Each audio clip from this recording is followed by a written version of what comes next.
ভারতীয়রা অদ্ভুত অদ্ভুত কাণ্ড করছে এবং সেই খবরগুলো পরিবেশন করছে ভারতীয় গণমাধ্যম।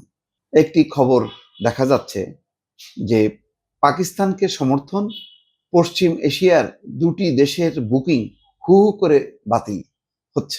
কোন দুটি দেশ? দেশ দুটি হচ্ছে আজারবাইজান এবং তুরস্ক। দর্শক, এরকম অনেক কাণ্ড কারখানা আছে এবং এটা সত্য। ভারতীয়রা এত বেশি উগ্র জাতীয়তাবাদে ভোগে যে তারা এমন কিছু ঘটনা ঘটায়। এর কিছু নজির অতীতেও আছে। কিন্তু আসলে ভারতীয়রা এই যে তাদের যে হ্যাডাম দেখাচ্ছে, এটা কি তারা ধরে রাখতে পারবে?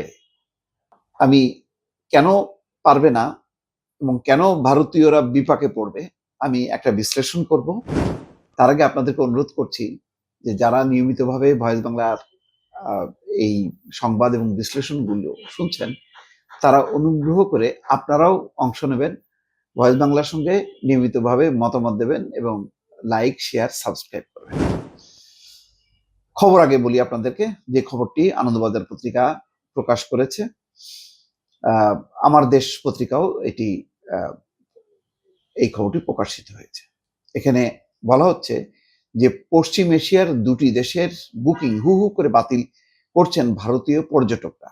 নতুন করে বুকিং এর সংখ্যা এক ধাক্কায় কমে গেছে। ভারতের একাধিক অনলাইন ভ্রমণ সংস্থা বুধবার এই তথ্য জানিয়েছে। সম্প্রতি ভারত পাকিস্তান সংঘাতের আবহে এই দুই দেশই সরাসরি পাকিস্তানকে সমর্থন করেছে বলে অভিযোগ।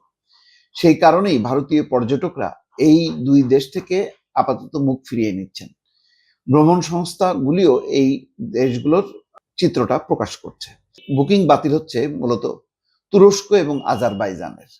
অভিযোগ, দুটি দেশই ভারত পাকিস্তান সংঘর্ষে পাকিস্তানের পক্ষ নিয়েছে। একটি জনপ্রিয় অনলাইন ভ্রমণ সংস্থা বুধবার বিবৃতি দিয়ে এই দুই দেশের বুকিং বাতিলের কথা জানিয়েছে।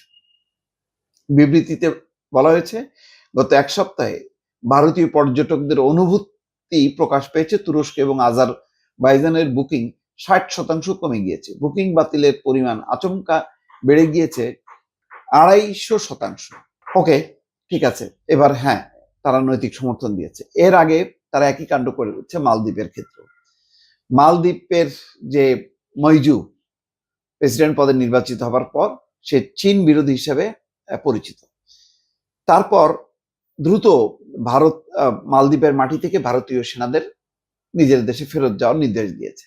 এই ঘটনায় ক্ষুব্ধ হয়েছে ভারত, আর সাথে সাথে ভারতীয় পর্যটকরা মালদ্বীপ ভ্রমণ বাতিল করেছে। অনেক পর্যটক বুকিং বাতিল করেছে।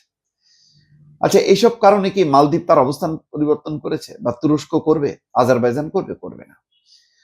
ভারতের পর্যটকরা যে বুকিং বাতিল করছে, তো মুসলিম দেশগুলো তাদের বক্তব্য কি? তারা প্রকাশ্যে কোনো বক্তব্য দেয়নি। উন্নত দেশগুলো তারা সাধারণত এগুলো করেও না।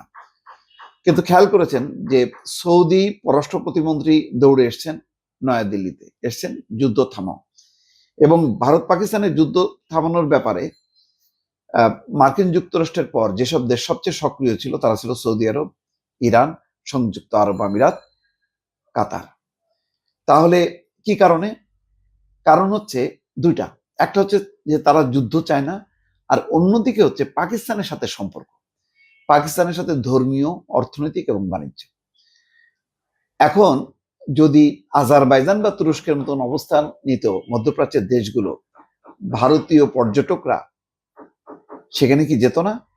অথবা যে সমস্ত ভারতীয় ওই মুসলিম দেশগুলোতে কাজ করে, ব্যবসা বাণিজ্য, তাদের জীবন জীবিকা তাদের উপর নির্ভরশীল, এরকম কোটি কোটি ভারতীয়, তারা কি ফিরে আসতো?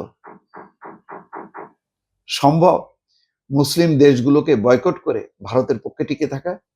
দর্শক, এই প্রশ্নগুলো আমি ছেড়ে দিলাম দর্শকদের উপর, এবং আমি বিশেষ করে ভারতীয় দর্শকদের উপরই দিতে চাই, কারণ সম্প্রতি দেখছি যে ভারত পাকিস্তান এই যুদ্ধের বিশ্লেষণ নিয়ে প্রচুর ভারতীয় দর্শক আমাকে ইচ্ছা মতন গালাগাল করতে থাকেন। কোনো সমস্যা নেই, এটা আমি কোনো বদার করি না, কিন্তু আমার এই প্রশ্নের উত্তর দেন, মুসলিম দেশগুলো ছাড়া ভারত কি চলতে পারবে কি পারবে না? ভারত ছাড়া মুসলিম দেশগুলো চলতে পারবে, কিন্তু ভারত কি মুসলিম দেশগুলো ছাড়া চলতে পারবে? প্রশ্ন ছুড়লাম, নিশ্চয়ই মতামত পাবো আপনাদের।